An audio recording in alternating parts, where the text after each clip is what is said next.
The winter storm hit the mountains harder than anyone expected. Snow fell thick and fast, covering everything in white. Tejo pulled his coat tighter and called out for his sheep. 3 of them had wandered off before the storm came, and he needed to find them before nightfall. He was 60 years old and had lived in this valley his whole life. His farm was small, just enough to feed his family and sell a little extra at the market. His daughter Ji-won was visiting from Seoul, taking a break from her medical studies. She had told him to wait until morning, but Tejo knew the sheep would not survive the night in this cold. The wind pushed against him as he climbed higher into the mountains. He could barely see 10 feet ahead. Then he noticed something strange. The snow ahead glowed with an odd orange light. At first he thought it was a fire, but the color was wrong. It looked more like sunset, even though the sun had already gone down. Tejo moved closer, stepping carefully. What he saw made him stop and stare. A ship lay broken in the snow. But this was not like any ship he had ever seen. It was made of strange metal that seemed to shift colors in the light. Parts of it were torn open, and that orange glow came from inside. Smoke rose from one end, disappearing into the falling snow. Then he heard it. A sound like nothing he had heard before. It was not quite a voice, more like a mix between a hum and a whistle. It came from inside the broken ship. Every part of Tejo's mind told him to run. This was not normal. This was not safe. But another part of him, the part that had spent his life caring for animals and helping neighbors, made him move forward. He climbed through a hole in the ship's side. Inside, the orange light was brighter. He saw 3 creatures lying on the floor. They were tall, much taller than humans, with long arms and legs. Their skin was gray and smooth, and they had large eyes that seemed to see everything at once. One of them was not moving at all. The other 2 were making that strange humming sound, and Tejo realized they were in pain. One of the creatures looked at him. Their eyes met, and Tejo saw something he understood. Fear. Pain. A desperate need for help. He made his decision. Tejo ran back to his farm as fast as his old legs could carry him. He burst through the door, startling Ji-won, who was reading by the fire. "Call Dr. Hyun-sik," he said, breathing hard. "Tell him to come quickly and bring all his medical supplies. Do not ask questions. Just do it." Ji-won knew her father well enough to hear the seriousness in his voice. She grabbed her phone and made the call. Then she looked at her father. "What is happening?" "Come with me," Tejo said. "Bring your medical bag. We need to help someone." They took Tejo's truck as far as they could, then walked the rest of the way. When Ji-won saw the ship, she stopped moving. Her mouth opened, but no words came out. "They are hurt," Tejo said simply. "They need help." Inside the ship, Ji-won knelt beside the creatures. Her medical training took over, pushing aside her shock and fear. She checked for breathing, for heartbeat, for any signs of life. The creatures' bodies were different from humans, but some things were universal. They were breathing. Their hearts were beating, but weakly. They were dying. "We need to move them," she said. "The ship is too cold. They will freeze." It took all their strength, but they managed to carry the 2 living creatures to the truck. The 3rd one was already gone. Tejo said a quiet prayer for it before they left. Dr. Hyun-sik arrived at the farm an hour later. He was 70 years old and had seen many strange things in his life, but nothing like this. For a long moment, he just stared at the creatures lying on blankets in Tejo's living room. "Are they?" he started to ask. "Yes," Ji-won said, "and they are dying." "Will you help us?" Hyun-sik set down his bag. "Tell me what you know." They worked through the night. Ji-won used everything she had learned in medical school, adapting it to these strange bodies. The creatures had blood, but it was blue instead of red. They had bones, but they were lighter and stronger than human bones. Their skin was burned in many places from the crash. Hyun-sik mixed medicines, trying to find something that would work. Tejo held the creatures' hands, or what passed for hands, and spoke to them in a soft voice. He did not know if they could understand, but he hoped the tone would comfort them. The smaller of the 2 creatures opened its eyes. It looked at each of them in turn. Then it made a sound softer than before. Its hand reached out and touched Tejo's face. The touch was gentle, almost curious. "I think it is saying thank you," Tejo whispered. Days passed. The storm continued, which was good because it meant no one came to the farm. No one saw what was happening. The creatures slowly got better. Their burns healed faster than human burns would. Their strength returned. Jiwan learned to communicate with them using simple drawings. She drew pictures of food and they pointed to what they could eat. She drew pictures of pain and they showed where it hurt. Slowly, bit by bit, they began to understand each other. The larger creature seemed to be the leader. It watched everything with careful attention. It saw how Taeho shared his small amount of food with them, even though it meant less for his family. It saw how Jiwan sat up all night to watch over them, missing sleep to make sure they were safe. It saw how Hyunsik used his precious medicines without asking for payment. On the 10th day, the creature did something that surprised them all. It touched a device on its arm and a light appeared in the air. The light formed shapes and colors. After a moment, the shapes turned into words. Korean words, "Thank you," the word said. "You save us. You risk much." Taeho smiled. "You are welcome. Anyone would do the same." The creature made a sound that might have been a laugh. "No, not anyone. We have met many species. Few would help strangers, especially strangers who look different. You are special." 3 weeks after the crash, a new ship appeared in the sky. This one did not crash. It landed smoothly in the field next to Taeho's farm. More creatures came out, these ones healthy and strong. They had come to rescue their people. The leader creature, the one Taeho had helped first, stood before leaving. It placed both its hands on Taeho's shoulders. Through the translation device, it spoke clearly. "I am Carthan, commander of the research vessel Dawn Seeker. You saved my crew when we were helpless. You gave us food when you had little. You gave us shelter when we had none. The Cathara people do not forget such things. Your kindness will be remembered for all time. If ever you need us, we will come." "This I promise," Taeho bowed in the traditional way. "I wish you safe travels." The ships rose into the sky and disappeared among the stars. Jiwan stood beside her father watching them go. "Do you think they meant it?" she asked. "About remembering?" Taeho looked up at the stars. "I do not know. But it does not matter. We did the right thing. That is enough." He turned and walked back to his house, ready to return to his simple life. He did not know that his small act of kindness had just changed the future of the entire human race. 50 years had passed since that winter night. The world had changed in ways that young Jiwan could never have imagined. Humanity had reached for the stars and touched them. Ships now traveled between planets. Earth had made contact with dozens of alien species and joined something called the Galactic Community. But Jiwan had also changed. She was 72 years old now, with gray hair and deep lines around her eyes.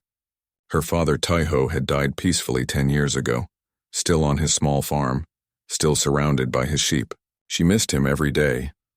Jiwan had become a xenobiologist, someone who studied alien life. Her experience with the Cathara had set her on that path. She had written papers, taught at universities, and eventually became Earth's chief diplomat for alien relations.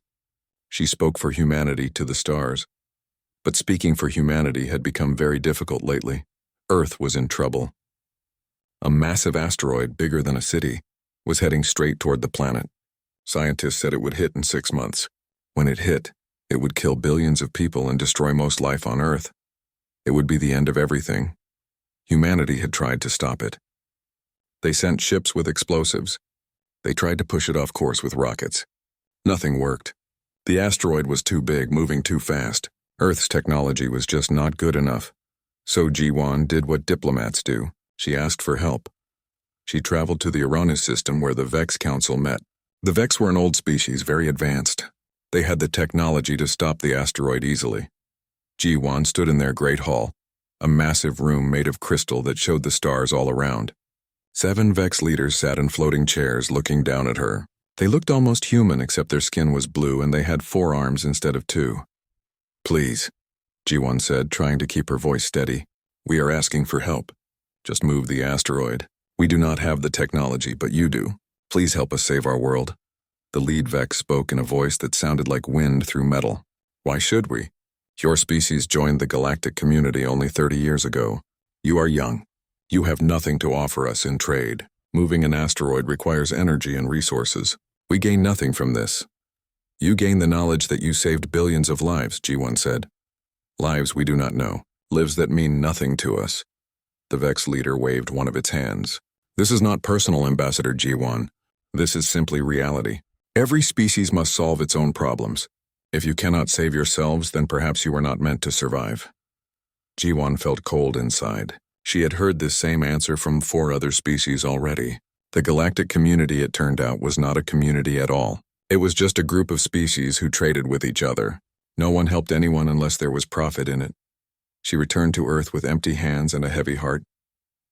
The news spread quickly. Humanity had been abandoned by the stars. They would face the asteroid alone. Jiwon sat in her apartment in Geneva, looking at an old photo of her father. He smiled back at her from the picture, standing in his field with his sheep around him. She remembered his words from that night 50 years ago. We did the right thing. That is enough. But was it enough when the whole world was about to die? Her communication device beeped. A message was coming in. She almost did not answer it. What news could be good now? But something made her press the button. The screen showed text in Korean. The message was simple. The Cathara remember. We are coming. Jiwon's hands started shaking. She read the message again, unable to believe it. Then she jumped up and ran to the Earth Defense Command Center. There are ships coming, she told the commander. A lot of ships. They are Cathara. The commander looked at his screens. His face went pale. Ambassador, we show 37 ships entering our solar system. They are massive. Each one is bigger than anything we have ever built. They are not responding to our signals. Should we prepare for attack? No, Jiwon said, and she was smiling now, tears running down her face. We should prepare to say thank you. The Cathara fleet moved through the solar system like a school of fish, perfectly coordinated. They did not stop at Earth. They went straight to the asteroid. Jiwon watched from the orbital station above Earth. Millions of people watched with her, holding their breath. The Cathara ships surrounded the asteroid. They were so big they made the asteroid look small. Then the ships began to glow. A soft blue light appeared around each one. The light grew brighter and brighter until it was hard to look at. The light reached out and touched the asteroid, wrapping around it like gentle hands. The asteroid stopped moving. For a moment, everything was still. Then the asteroid began to move again, but in a different direction. Away from Earth, away from danger. The Cathara ships were pushing it as easily as a person might push a ball. In 20 minutes it was done. The asteroid was on a new path that would take it far away from Earth, far away from anywhere it could hurt anyone. The Cathara ships moved back toward Earth. One of them sent a signal requesting permission to dock with the orbital station. Jiwon herself gave the permission. She stood in the docking bay, her heart pounding. The door opened and Cathara walked through. They looked just as she remembered from 50 years ago. Tall, gray-skinned, with those large, intelligent eyes. One of them stepped forward. It was older than the others, she could tell. It moved more slowly, more carefully. Ambassador Jiwon, it said through a translation device. I am Karthan. We met long ago when I was younger and you were a student of medicine. Jiwon's breath caught. You remember? I remember everything, Karthan said. I remember your father Taeho who found us in the snow. I remember how he shared his food with us when he had so little. I remember how you stayed awake for days to keep us alive. I remember the doctor who used his medicines without asking for payment. I remember all of it. You came back, Jiwon whispered. I promised your father we would remember his kindness. The Cathara keep their promises. Karthan stepped closer. When we heard that Earth faced destruction, there was no question of whether we would come. There was only the question of how fast we could get here. The other species, Jiwon said. They all said no. They said we were too young, too new. They said we had nothing to offer. Karthan made a sound that the translator said was laughter. They are fools. They measure value in technology and trade. We Cathara measure value differently. Your father showed us that humans know something more important than technology. You know kindness. You know compassion. You help those who need help even when it costs you, even when you gain nothing from it. He gestured to the other Cathara. We did not just come to move your asteroid, Ambassador. We came to offer something much bigger. We want to offer humanity our friendship, our protection, our knowledge. We want to sponsor your species in the galactic community. Jiwon could not speak. She could only stare.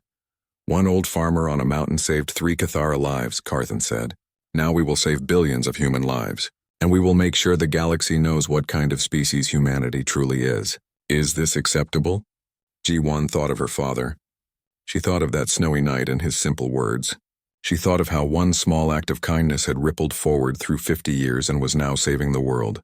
Yes, she said. It is very acceptable. The news spread across Earth within hours. The Cathara had saved them. Humanity would survive. People danced in the streets, hugged strangers, and cried tears of joy. It felt like the whole world had been holding its breath and could finally breathe again. But the Cathara were not finished. Kar then invited Jiwon to the flagship of the Cathara fleet. She took a shuttle up to the massive ship, which was so large it had its own gravity. Walking through the halls felt like walking through a living city. Everything glowed with soft light. The walls seemed to be alive, pulsing gently like a heartbeat. Kar then met her in a large room with windows that showed Earth below. The planet looked so beautiful from up here, blue and green and white hanging in the darkness like a jewel. "Your world is lovely," Kar then said. "It would have been a tragedy to lose it." "Thank you," Jiwon said for the 100th time. "Thank you for saving us.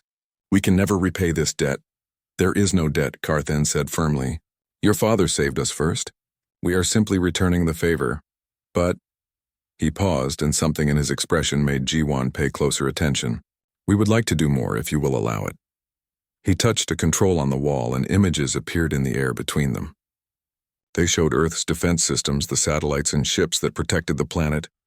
"Your defenses are weak," Kar then said, not unkindly. "If another asteroid comes or if hostile species decide to attack, you cannot protect yourselves. This troubles us. We would like to help improve your defenses." Jiwon felt overwhelmed. "That would cost so much. We cannot afford to pay you for that kind of help. We do not want payment. We want to help." Kar then made the images change. Now they showed designs for new satellites, new weapons, new shields. "Our engineers can upgrade your entire planetary defense system. It will take 3 months. When we are done, Earth will be one of the most protected planets in this part of the galaxy." "Why?" Jiwon asked. "Why do so much for us?" Kar then was quiet for a moment. Then he said, "When we crashed on your world, we were afraid. We did not know if you would hurt us or help us. Your father chose to help. He did not know who we were. He did not know if we were dangerous. He only saw that we needed help and he gave it. That is rare, Ambassador. Very rare." He turned to look at Earth through the window. "Most species in the galaxy only help their own kind. They only care about their own profit. But humans helped us even though it scared them, even though they gained nothing from it. That kind of compassion is precious. It should be protected." "My father would be proud to hear you say that," Jiwon said softly. "I wish I could tell him myself." Karthan looked at her. "But I can show you something. Come." He led her deeper into the ship to a room filled with Cathara working at strange devices. Holograms floated everywhere, showing star maps and data streams. One Cathara looked up as they entered and saluted Karthan. "This is our communication center," Karthan explained. "From here we can send messages across the galaxy instantly. And 3 days ago we sent a very important message." He touched a control and a recorded message began to play. It was in Cathara language, but the translator worked, turning the words into Korean. "To all species of the galactic community," the message said. "This is Admiral Karthan of the Cathara Navy. I speak to inform you of an event that occurred 50 Earth years ago. My ship crashed on Earth. We were dying. The humans found us. They did not attack us. They did not fear us. They saved us. They gave us food, medicine, and shelter. They asked for nothing in return," the message continued. "Today, Earth faced destruction from an asteroid. They asked other species for help. They were refused. We, the Cathara, came to help. We moved the asteroid. We saved their world. But we did more than this. We now declare Earth and humanity under Cathara protection. Any attack on Earth is an attack on us. Any threat to humanity is a threat to us. This is our promise, and we will keep it for as long as humans exist." The message ended. Jiwon stood very still, trying to process what she had just heard. "You told everyone," she whispered. "Yes. Now every species in the galaxy knows what humans did for us, and they know we will protect you." Karthan smiled in the Cathara way, which looked strange but felt warm. "I think you will find that many species suddenly want to be friends with Earth now." He was right. Within days, Earth received dozens of messages from alien species. The same species who had refused to help with the asteroid now wanted to discuss trade agreements and diplomatic relations. The Vex Council, who had turned Jiwon away so coldly, sent a message asking for a meeting. Jiwan read the messages with a mixture of satisfaction and sadness. They only want to talk to us now because they are afraid of you, she said to Carthan. Yes, he agreed. That is how the galaxy works. Power brings respect. But let them think what they want. What matters is that Earth is now safe. What matters is that humans can grow and develop without fear. Over the next 3 months, Cathara engineers worked around Earth. They installed new defense satellites that could stop any asteroid or missile. They built shields that could protect whole cities. They taught human engineers how to use and maintain the new technology. Jiwan watched it all happen, amazed. The Cathara did not just give humans technology and leave. They stayed to teach. They made sure humans understood how everything worked. They shared their knowledge freely. One day as the work was finishing, Carthan asked Jiwan to take a walk with him. They went to a park in Geneva, walking among trees that were just starting to show autumn colors. I will be leaving soon, Carthan said. My fleet must return home, but other Cathara will stay here as ambassadors and teachers. You will not be alone. I will miss you, Jiwan said. You have been a good friend, and you have been a good student. Your father would be very proud of who you became. Carthan stopped walking and looked at her. But I need to tell you something important. The Cathara have done much for humanity, this is true. But do not think we did it only out of debt. We did it because we see in humans something special. You have compassion. You have courage. You have the ability to change and grow. These are the things that make a species truly great, not technology or power. He gestured to the park around them. We are giving you tools and protection. But what you do with them is up to you. Will you become like the other species, caring only for yourselves? Or will you remember what your father taught us, that helping others is its own reward? Jiwan thought about this carefully. Finally, she said, I cannot speak for all humans, but I can speak for myself, and I will try to teach others what my father believed. That kindness matters. That compassion is not weakness. That we should help those who need help. Carthan made a sound that might have been approval. Good. Then our gift will not be wasted. That evening, Jiwan stood in her apartment and looked at the old photo of her father again. The photo was worn now, the colors fading, but Taeho's smile was still bright. You changed the world, father, she said to the photo. You saved 3 aliens on a mountain, and now they have saved all of humanity. You never knew how important that night was. You just did what you thought was right. She touched the glass over the photo gently. I promise I will make sure people remember you. I will make sure they remember that all of this, the protection, the technology, the friendship, all of it started with one farmer who chose to be kind. Outside her window, a Cathara ship flew past, its lights blinking in the darkness. Earth was safe now. Humanity had a future. And it all began with one small act of compassion on a snowy mountain night 50 years ago. 2 years after the Cathara saved Earth, Jiwan received an invitation. It was written in beautiful script on material that looked like metal but felt like silk. The message was simple. Please come to our home. We have much to show you. Jiwan was 74 now, and the long journey worried her. But Carthan himself sent a follow-up message. We will make the journey comfortable. Please bring representatives of your younger generation. They should see what we offer. So Jiwan selected a small group to travel with her. Among them was Sang-woo, a young pilot who had helped fly missions during the asteroid crisis. He was 26, quick to smile and curious about everything. There was also Yuna, an engineer who had worked with the Cathara teams to install Earth's new defenses. She was 28, quiet, but brilliant. The journey to the Cathara homeworld took 2 weeks, even with their faster ships. But Carthan had been right. The ship was comfortable, more like a hotel than a spacecraft. The Cathara crew treated the humans like honored guests. When they finally arrived, Sang-woo pressed his face against the window like a child. Look at that, he breathed. The Cathara homeworld was beautiful. It had 3 moons and rings like Saturn, but made of ice that caught the sunlight and scattered it into rainbows. The planet itself was green and blue, covered with forests and oceans. Cities glowed on the surface, but they looked nothing like Earth cities. These seemed to grow from the ground like plants, all curves and organic shapes. They landed at the capital city, and Carthan himself met them at the spaceport. He looked older than when Jiwan had last seen him, but his greeting was warm. Welcome to Cathara, he said. Welcome to our home. Over the next 3 days, the Cathara showed them everything. They visited schools where young Cathara learned about different species, including humans. They saw hospitals where Cathara doctors used medical technology that seemed like magic. They toured factories where machines built things that humans had not even dreamed of yet. But the real surprise came on the fourth day.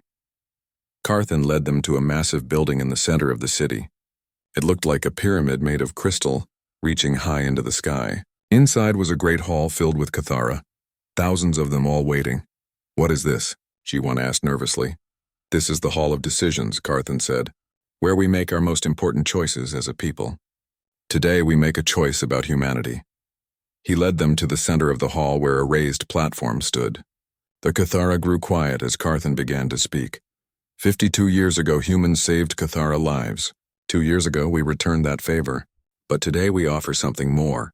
Today, we offer humanity our sponsorship. Images appeared in the air above them, showing Earth and the Cathara homeworld side by side. We offer to share our medical knowledge with humanity. Our doctors will teach your doctors how to cure diseases you cannot yet cure. We offer to share our energy technology. Your world will never need to burn fossil fuels again. We offer to share our understanding of space travel. You will be able to visit distant stars in days instead of years. The Cathara in the hall made a sound of approval, a humming that filled the space. But most importantly, Carthan continued, we offer humanity a seat on the Galactic Council. With our sponsorship, you will have a voice in the decisions that affect this part of the galaxy. You will be recognized as a full member of the galactic community, not as a junior species but as equals. G1 felt tears on her face. She had not expected this. None of them had. Yuna leaned close and whispered, "Can they really do this? Just decide to give us all that?" "Apparently they can," Sang-Woo whispered back, sounding stunned. After the ceremony, Carthan took them to a quieter room. Other Cathara leaders were there waiting to discuss the details. "Why are you doing this?" G1 asked. "Saving Earth from the asteroid, that was repaying the debt. But this is so much more." One of the other Cathara, an elderly female named Velara, spoke. "You ask why? Let me answer with a story. 15 years ago, a Cathara ship was attacked by pirates near the Aronis system. The ship was damaged. They sent distress calls to 4 different species. All 4 refused to help. They said it was too dangerous or too expensive or not their problem."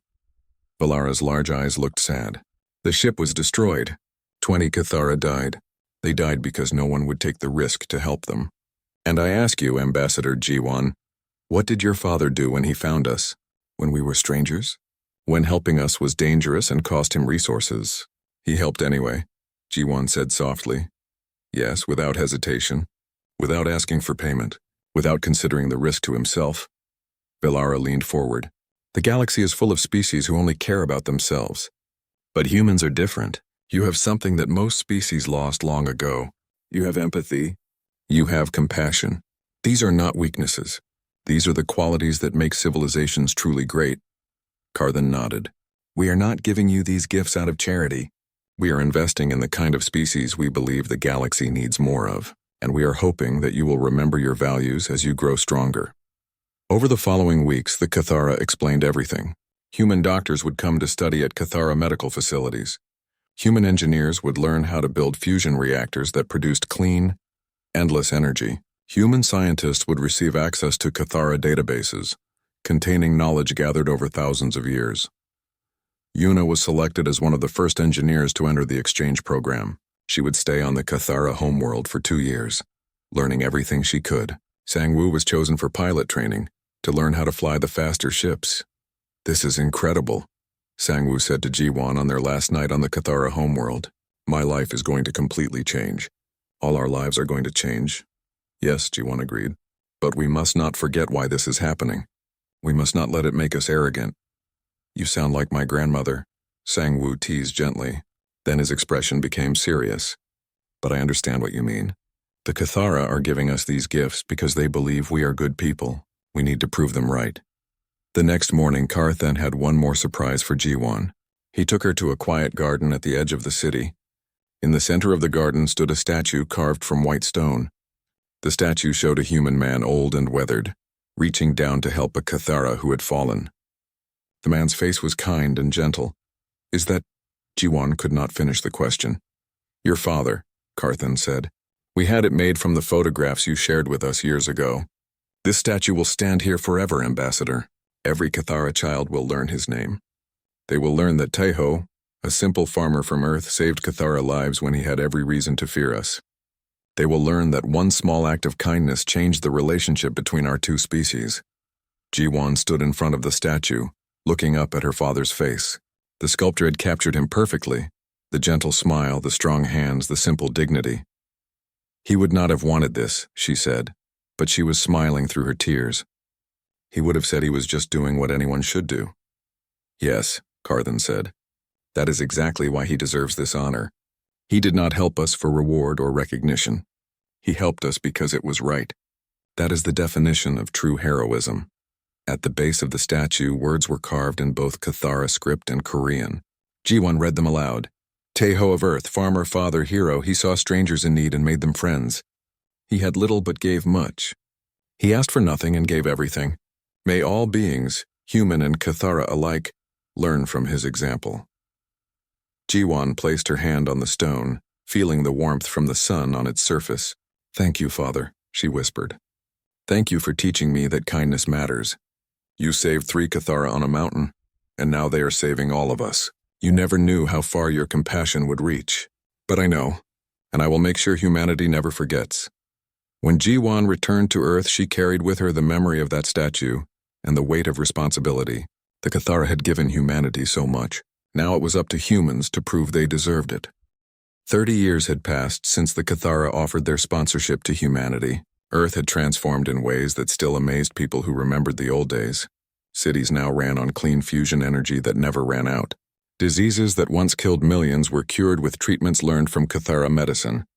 Ships traveled between stars in days, carrying humans to colonies on distant worlds. But the biggest change was not in technology. It was in how other species saw humanity. Earth was no longer a junior species asking for help. Earth was now a respected member of the Galactic Council. Human diplomats negotiated treaties. Human ships patrolled trade routes. Human scientists made discoveries that advanced everyone's knowledge, and humanity remembered where it came from. In every human city there was a statue of Teho. In every school, children learned his story. They learned that one farmer's kindness had changed everything. Captain Sang-woo stood on the bridge of the Harmony, a joint human Cathara warship. He was 56 years old now, with gray starting to show in his hair. He had spent the last 30 years working with the Cathara fleet, learning from them, becoming one of their most trusted human officers. His second in command was a Cathara named Ralvik, young and eager. They made a good team. Captain, Ralvik said, looking at his display, we are receiving a distress signal. Very faint. Coming from the broken sector. Sang-woo frowned. The broken sector was a dangerous part of space. Asteroid fields and radiation storms made it hard to navigate. Most ships avoided it. Can you identify the ship? No, sir. The signal is too weak, but Ralvik looked worried. It is definitely a distress call. Someone is in trouble. Sang-woo looked at his crew. There were 12 of them, 6 humans and 6 Cathara. They had been on patrol for 3 weeks and everyone was tired. Going into the broken sector would be dangerous. It might even be a trap set by pirates. What do you think, Captain? Asked Hana, his human pilot. Should we investigate?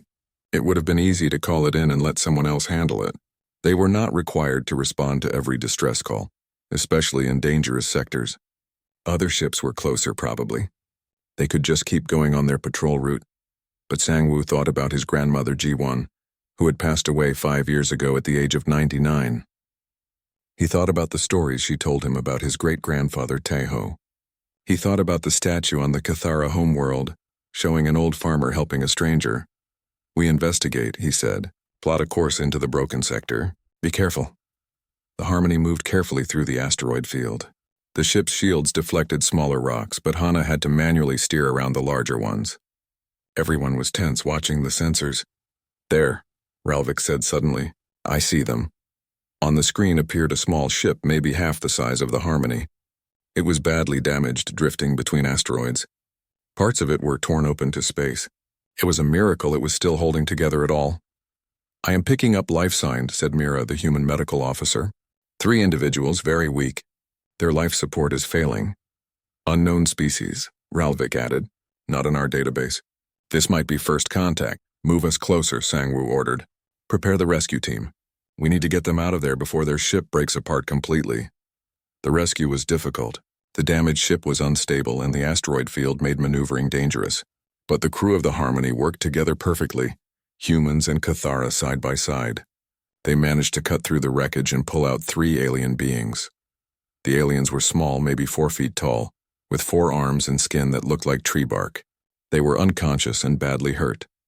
Mira worked on them in the medical bay using everything she had learned from Cathara doctors. They are stabilizing, she reported, but they need more care than I can give them here.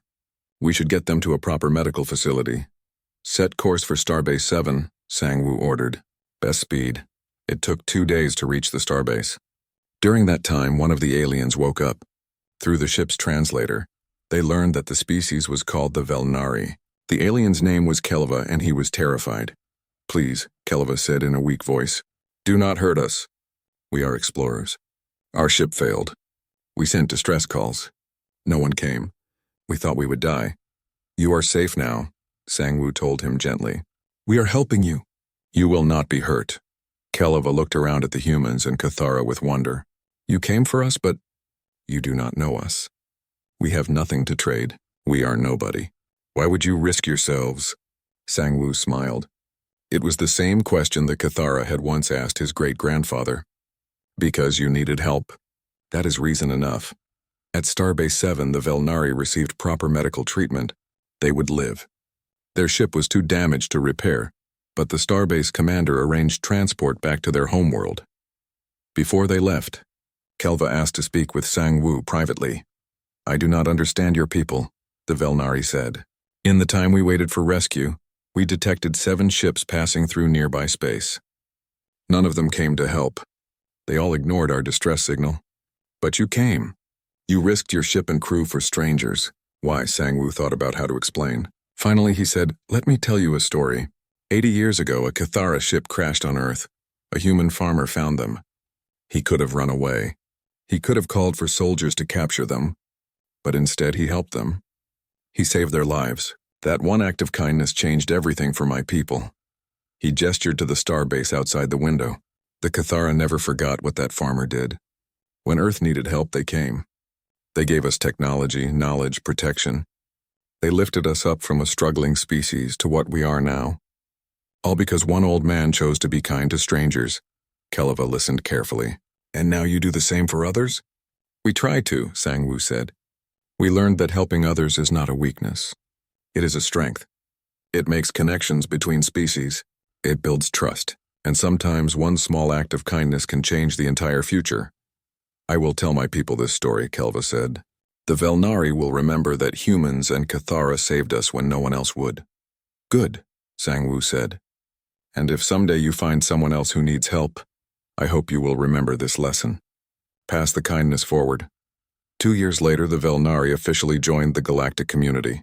They applied for membership through Earth and Cathara sponsorship.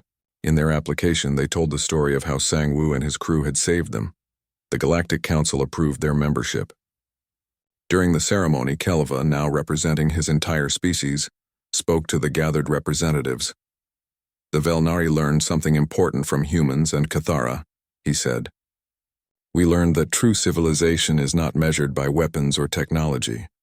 It is measured by compassion, by the willingness to help those who need help, even when it costs us something, even when we gain nothing from it. He turned to look at Sang-woo, who sat in the human delegation. Captain Sang-woo told me a story about a farmer named Taeho. That farmer saved 3 Cathara 80 years ago. Those Cathara saved all of humanity.